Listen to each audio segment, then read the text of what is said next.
Sign it, Emily, or walk away from the biggest project of your career. Richard Harlow's voice was low enough to sound controlled, but every person inside the glass-walled command room heard the threat beneath it.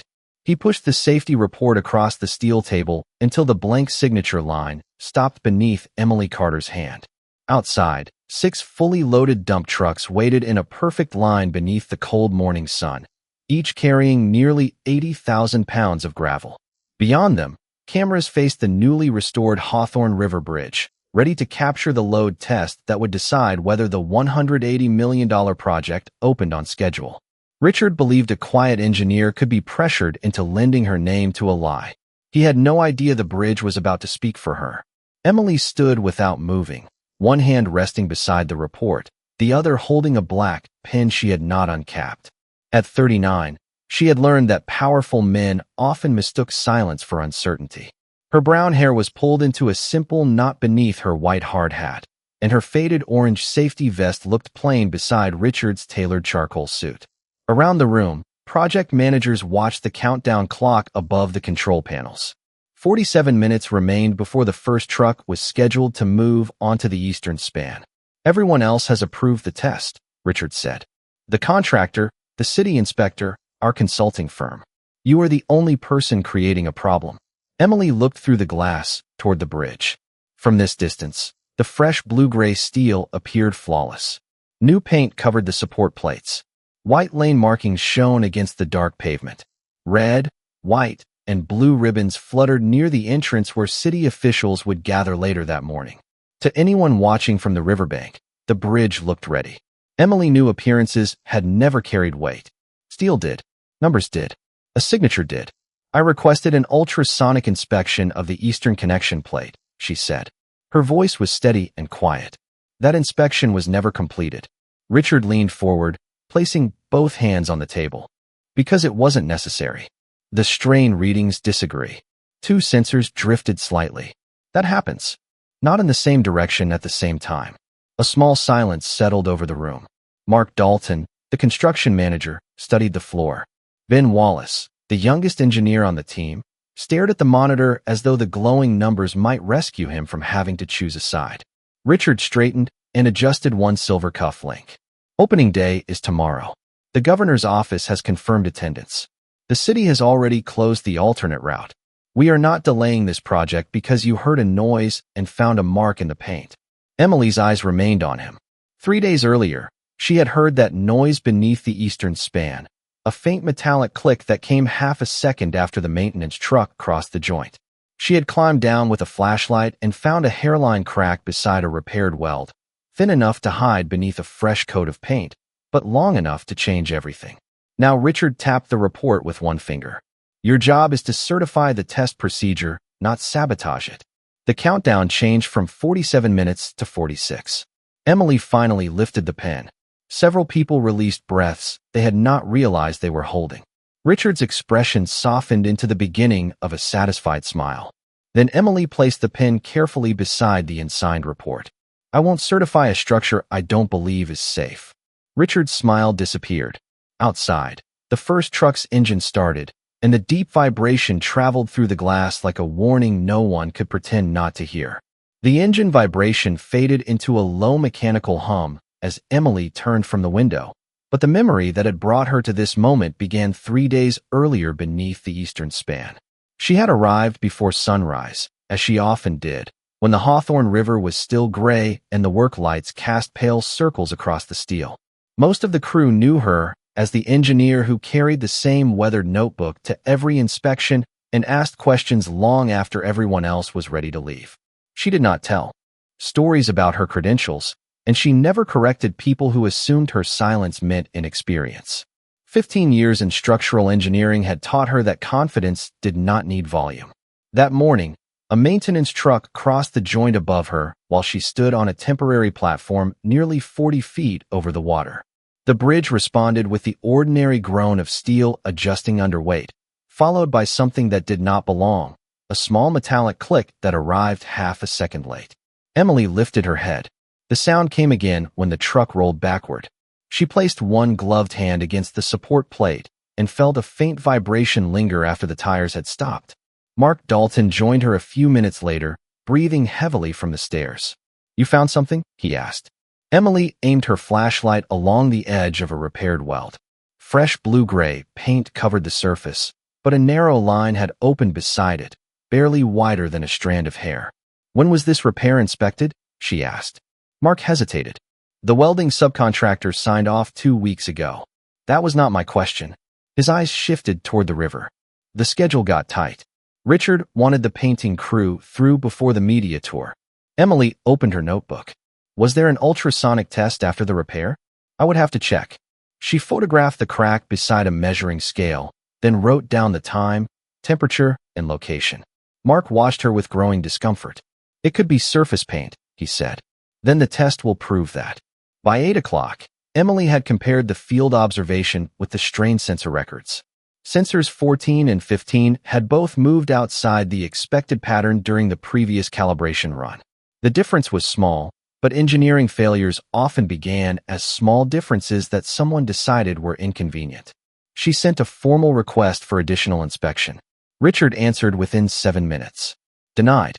At the afternoon meeting, he stood before a polished rendering of the completed bridge and called her concern an unnecessary disruption. Several managers nodded. One of them joked that Emily could find danger in a paperclip. A few people laughed, though Ben Wallace did not. Emily simply placed the sensor charts on the table. "The load is shifting toward the eastern connection plate," she said. Richard glanced at the pages without touching them. "The model says otherwise." "The bridge is not required to agree with the model." The laughter stopped. Richard's expression hardened, not because she had raised her voice, but because she had not. He ordered the warning tape removed before the investor tour and told Mark to cover the exposed area with finishing paint. Emily watched through the conference room window as a worker carried the paint toward the eastern span. That was when she understood the real danger was no longer only the crack. It was the growing number of people willing to pretend they had never seen it. The worker reached the eastern connection plate just before noon, carrying a 5-gallon bucket of blue-gray paint and a narrow roller. Emily stood 20 feet away on the service walkway, watching the warning mark disappear beneath a smooth new coat. The hairline crack vanished first, then the white inspection number she had written beside it. Mark Dalton remained near the stairwell, his hard hat tucked beneath one arm. He looked as though he wanted to explain himself, but Emily did not make it easy for him. Richard said the area needed to be presentable before the city delegation arrived, he finally said. "Presentable is not the same as safe," Emily replied. "I know. Then why did you authorize the paint?" Mark looked toward the worker. "Because I have one daughter in college, another starting next fall, and a mortgage that does not care whether I agree with Richard Harlow." Emily closed her notebook. She understood fear. She did not accept what fear allowed people to excuse. At 1:30, a convoy of black sport utility vehicles entered the construction yard. City officials, investors, and public relations staff stepped out wearing new white hard hats with the company logo printed across the front. Richard greeted them at the bridge entrance with the confidence of a man unveiling a monument. He spoke about efficiency, innovation, and opening the eastern route ahead of schedule. He never mentioned the missing inspection. Emily followed the group at a distance, listening as Richard described the restored span as ready for generations of traffic. When they reached the painted connection plate, he paused beside it for photographs. The fresh surface reflected the afternoon light. No crack could be seen. No warning tape remained. Richard smiled for the cameras. Emily watched the steel behind him and felt the same unease she had felt that morning. Paint could hide a line. It could not change the way weight traveled through metal. After the tour, Richard summoned her to the temporary executive office overlooking the river. The room smelled of new carpet and strong coffee. A scale model of the bridge occupied one wall, polished and perfect under recessed lights. Richard closed the door. "You embarrassed me today," he said. Emily remained standing. "I did not speak during the tour." "You did not have to. You followed us with that notebook as though you were documenting a crime." "I was documenting a repair that has not been properly tested." His jaw tightened. "You are confusing caution with authority. I run this project. The structure does not know who runs the project." Richard stared at her for several seconds. Then he walked to his desk and opened a folder. Inside was the preliminary safety report for the scheduled load test. "The consulting firm has reviewed the model. The city wants the route open. The investors expect results. Your job is to sign the engineering section and support the team. Emily glanced at the report. My job is to report what the evidence shows. Your evidence is a sound, a paint mark, and 2 sensors that may need calibration. Then allow the inspection. No. The word landed flat and final. Richard leaned back against his desk. You have a reputation for being difficult when deadlines matter. I have protected you from that reputation because your technical work is usually excellent. Do not make me reconsider. Emily met his eyes. Is that a professional warning? Call it an opportunity to remember where decisions are made. She left without answering. Through the office window, Richard watched her cross the yard alone, her notebook held against her side. He had expected anger, pleading, perhaps an apology. Her calm disturbed him more than any argument could have. By sunset, he sent an email removing Emily from the final test briefing. The message cited concerns about objectivity and team alignment. Ben Wallace read it twice at his desk, then looked toward Emily through the glass partition. She was comparing sensor data line by line, unaware that Richard had already begun building a record designed to make her caution look like incompetence. Outside, beneath the new paint, the steel continued carrying a strain no public statement could erase. The next morning, Emily entered the final test briefing at 7:15, even though Richard's email had removed her from the official team. 12 people sat around the long conference table, their coffee untouched beside folders marked confidential. Richard stood at the far end beneath a digital screen showing the bridge schedule. He stopped speaking when he saw her. This meeting is for authorized personnel, he said. Emily placed her notebook on the table. I am still the engineer responsible for the structural review. You were responsible, Richard replied, until your judgment became a risk to the project. The words were carefully chosen. They were not meant to correct her.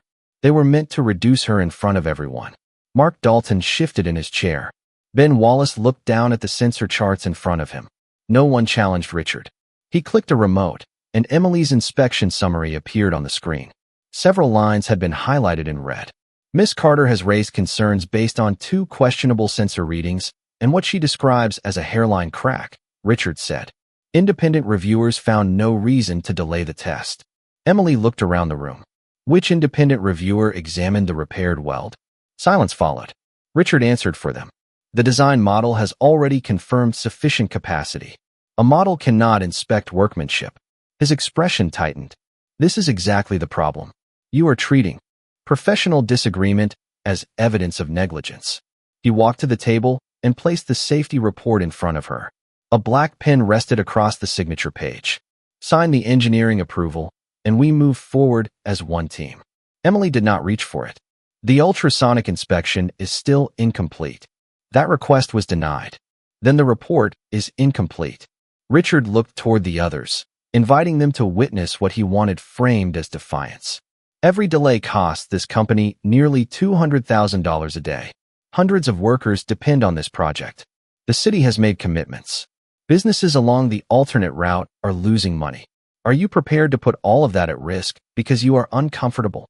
Emily heard the trap inside the question. He was shifting responsibility from the people who ignored the warning to the person who refused to hide it. I am prepared to put my name on conclusions supported by evidence, she said. Nothing more. Richard folded his arms. Then let me be plain. Sign the report, accept reassignment, or I will document that you are unable to perform under normal project pressure. Mark finally looked up. Richard, perhaps we should give her another day. We do not have another day. His voice cut across the room. And this is not a discussion. He pushed the pen closer. Your decision, Emily. For several seconds, only the ventilation system could be heard. Ben's fingers tightened around his coffee cup. He had reviewed the sensor data late the previous night and found the same pattern Emily had identified. He knew she was right to ask questions. He also knew Richard controlled promotions, assignments, and references. Fear kept him silent. Emily lifted the pen, and Richard's shoulders relaxed. Then she turned to the final page and wrote one sentence beneath the signature line. I do not authorize the load test without additional inspection. She added the date and exact time, placed the pen down, and slid the report back. Then record that I refused, she said. Richard stared at the sentence as color rose into his face. Remove her access to the command room, he told his assistant. Effective. Immediately, Emily gathered her notebook and walked toward the door. No one spoke as she passed. Just before she stepped into the hallway, Ben glanced at the sensor charts again. For the first time, he understood that the most dangerous thing in the room was not Richard's anger. It was everyone else's silence. Emily walked out of the conference room without looking back, but she did not leave the site. Richard had taken away her access badge to the command room. He had not taken away her responsibility to the truth. She returned to her small field office beside the eastern approach, closed the door, and placed her notebook beneath the desk lamp. Every page from the previous 3 days was dated. Every photograph showed the exact location of the repaired weld. Every sensor reading had been saved before Richard could remove her from the system. Emily began arranging the evidence in order. At 8:12, she sent a formal notice to Laura Bennett, the company's compliance attorney. The subject line was simple: structural objection before scheduled load test. She attached the photographs, the sensor records, the denied inspection request, and a scanned copy of the report containing her written refusal. Then she typed one final sentence: "I do not authorize the load test under the current conditions." She read the message twice before pressing send. A confirmation appeared on the screen with the exact time. Emily printed it immediately. Digital records could be questioned. Paper placed in the right hands was harder to erase. She carried a second copy across the yard to Olivia Reed, the independent inspection specialist assigned to observe the test. Olivia was checking a portable monitoring unit near the staging area when Emily approached. "I need you to confirm receipt of this," Emily said. Olivia read the first page, and the professional calm in her face gave way to concern. Was Richard informed? More than once. And he is still proceeding? Emily looked toward the command building. He has found someone else to sign. Olivia checked the time and wrote her name beneath Emily's statement. "I will preserve this with my inspection records." Ben Wallace had followed. Emily from a distance. He waited until Olivia moved away before speaking. "I reviewed sensors 14 and 15 last night," he said. "You were right. The readings are not random." Emily studied him quietly. "Did you tell Richard?" Ben lowered his eyes. "No, why not?" "Because he decides who gets assigned to the next project. My wife and I just bought a house. We have a baby due in 4 months. His voice weakened with shame. I told myself the difference was too small to matter. Emily handed him a copy of the graph. Small differences matter when they all point to the same place. Ben looked at the rising lines. What are you going to do? Make sure the record can still speak when people decide not to. She placed the remaining documents inside the locked inspection box required by city protocol, sealed the envelope, and signed across the flap. At that moment, Mark Dalton came running from the operations trailer. They moved the test forward, he said. Richard says the city delegation arrived early, so he wants the trucks rolling before anyone from corporate can interfere. Emily looked toward the digital clock mounted above the bridge entrance. The schedule had changed. The 47-minute countdown was gone. 12 minutes remained. Across the yard, drivers climbed into their trucks as engines began starting one by one. Olivia activated her monitoring equipment. Ben stared at the command room, finally understanding that silence had carried him to the edge of a decision he could no longer avoid. Emily tightened the strap of her hard hat and walked toward the observation zone. Richard had removed her from the test team, but the bridge had not removed her from the facts. The observation zone stood behind a waist-high steel barrier near the eastern approach, close enough for Emily to hear the low rumble of the truck engines, but far enough to keep the city officials comfortable. Richard appeared behind the glass wall of the command room, speaking into a microphone as if the morning were proceeding exactly as planned. American flags moved gently beside the bridge entrance. Reporters adjusted their cameras. A councilman smiled beneath a new white hard hat, while a public relations manager explained that the restored span had been designed to carry far more than normal traffic. No one mentioned the engineer standing outside the official team area with her access badge disabled. The first dump truck rolled forward at 8:31. Its tires crossed the painted line and moved slowly onto the eastern span, carrying nearly 80,000 pounds of gravel. Olivia watched the portable monitor. Emily watched the bridge. The steel settled with a deep, familiar hum, and the first set of readings appeared across the screen. Everything remained within the expected range. Richard glanced through the glass toward Emily, then turned back to the visitors with a satisfied expression. The second truck entered 2 minutes later. Its engine echoed across the river as it stopped 50 feet behind the first.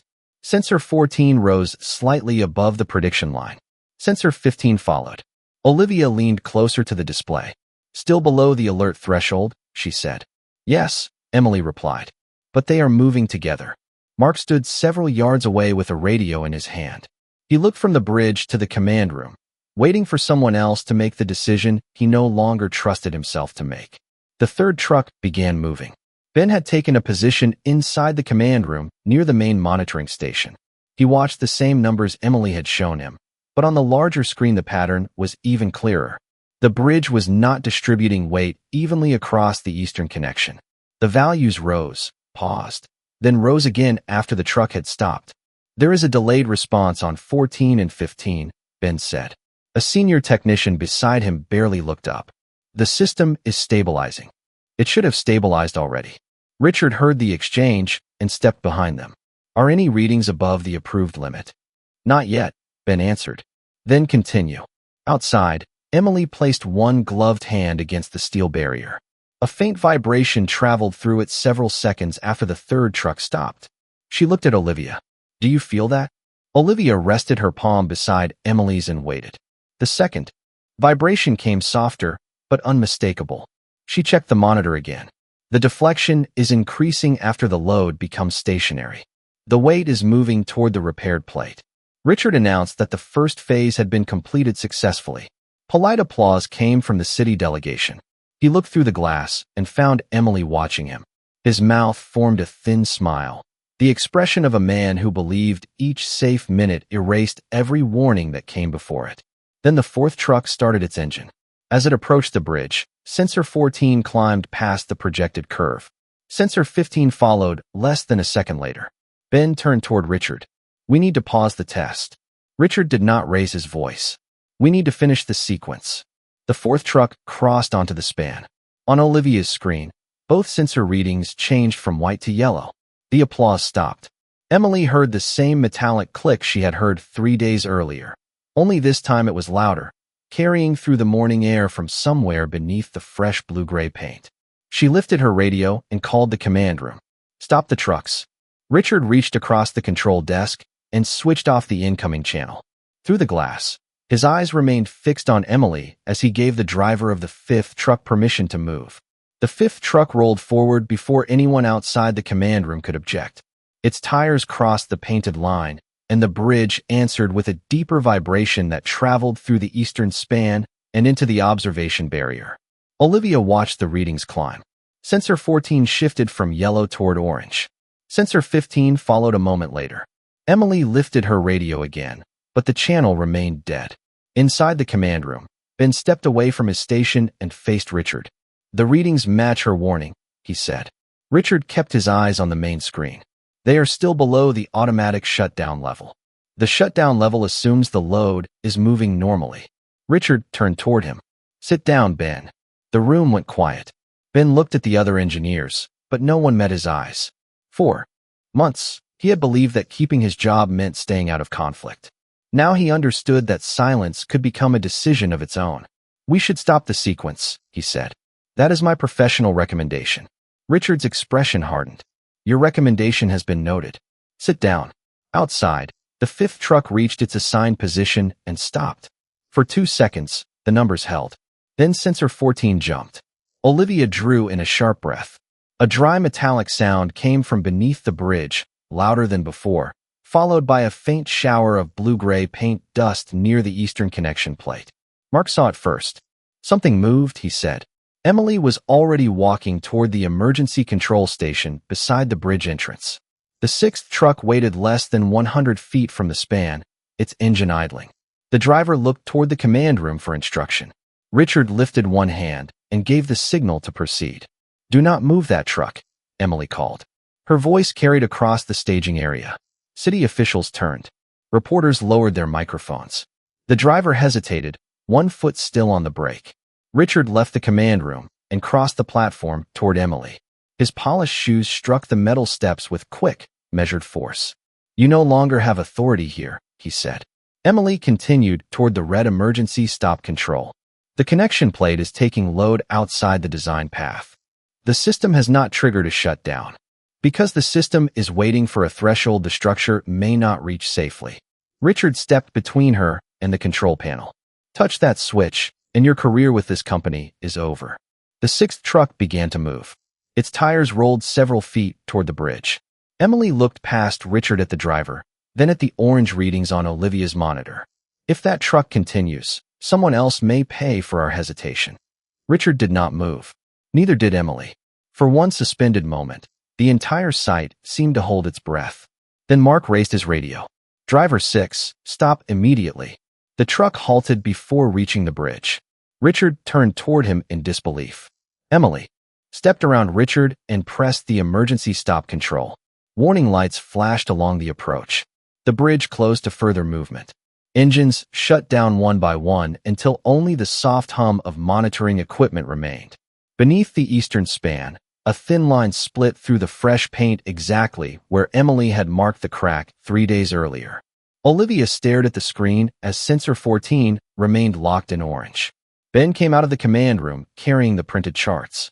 Richard stood between the silent trucks and the watching city delegation, no longer protected by glass, titles, or carefully chosen words.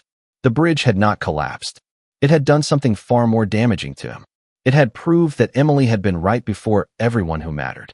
Olivia moved first, ordering the inspection team to secure the eastern span while the 5 loaded trucks remained motionless in their assigned positions. No one argued with her. The celebration had disappeared from the site, replaced by the careful silence of people who understood that the morning had become evidence. Emily followed Olivia beneath the bridge with Mark and 2 technicians carrying portable testing equipment. The fresh paint around the repaired weld had split in a narrow diagonal line. Near the edge of the connection plate, a bolt had shifted less than 1/8 of an inch. To an untrained eye, it looked insignificant. To Emily, it confirmed the entire load path had changed. Olivia placed the ultrasonic scanner against the steel and moved it slowly across the repaired area. The screen filled with pale lines. Then a dark interruption appeared near the center of the weld. She repeated the scan from a second angle. The same flaw returned. Incomplete penetration, Olivia said quietly. The weld never bonded through the full thickness. Mark closed his eyes for a moment. Would the 6th truck have caused a failure? Olivia studied the readings before answering. We cannot state that with certainty. We can state that continuing would have increased the instability beyond the approved model. Emily looked at the displaced bolt. That is enough. Above them, Richard was already speaking to the city officials. He described the shutdown as a routine precaution caused by an unexpected sensor irregularity. His voice remained calm, but the confidence behind it had begun to fracture. When Emily and Olivia returned to the command room, reporters had been moved outside, and Laura Bennett stood near the central table with a leather folder in her hands. She had driven from corporate headquarters after receiving Emily's message.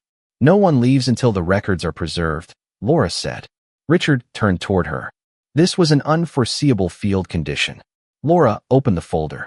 At 8:12 this morning, Emily Carter submitted a formal objection identifying the eastern connection plate, sensors 14 and 15, and the unfinished inspection.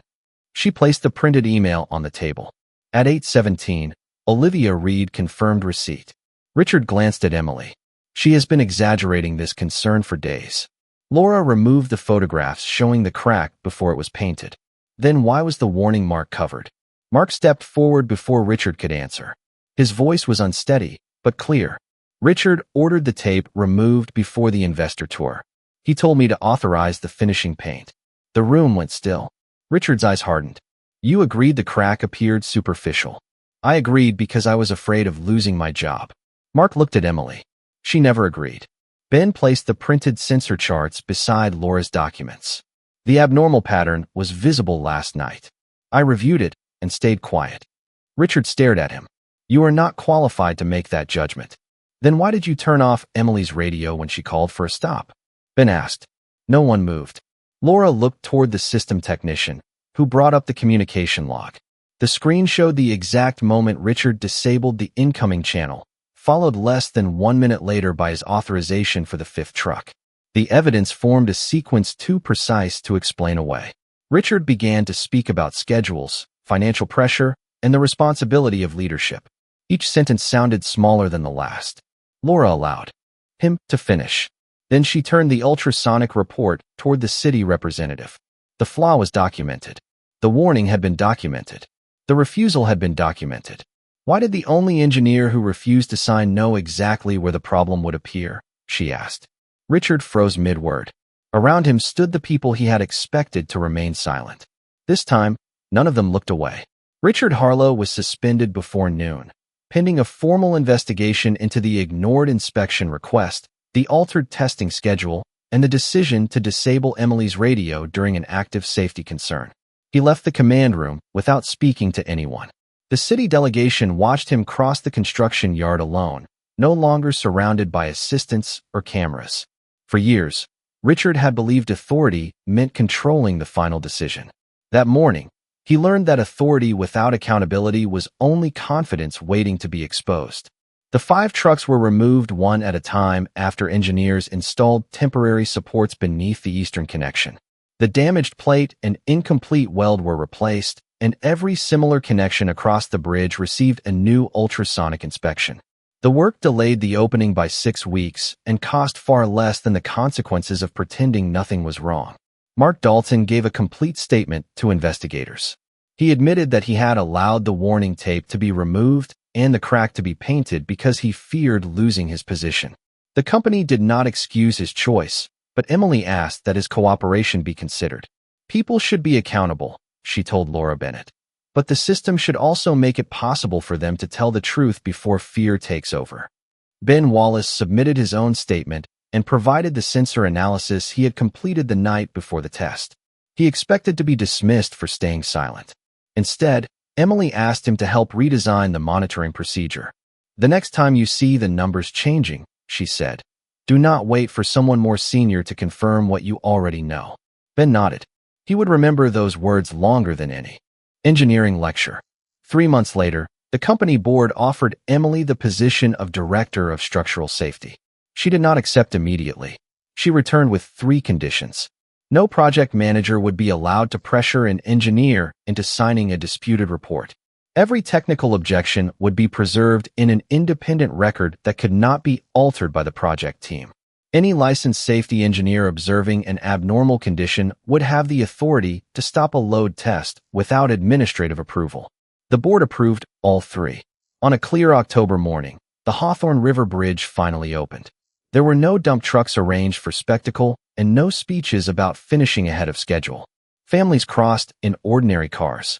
Delivery vans moved steadily through the new lanes. A school bus rolled over the eastern span while sunlight reflected from the river below.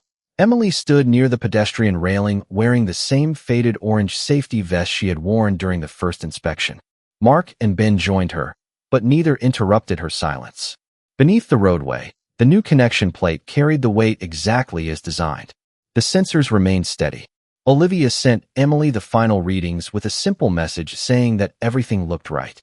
Emily placed one hand on the cool steel railing and listened. There was no delayed click, no hidden vibration, only the quiet sound of traffic moving safely toward home. They had tried to use her name to protect a deadline. Her refusal protected thousands of people instead. Emily never celebrated Richard's downfall because proving someone wrong had never been her purpose. Her purpose was to make certain that truth still mattered when speaking it came with a cost. And as the bridge carried its first full morning of traffic, everyone who had once mistaken her silence for weakness finally understood that integrity does not need to be loud. It only needs one person who refuses to sign it away.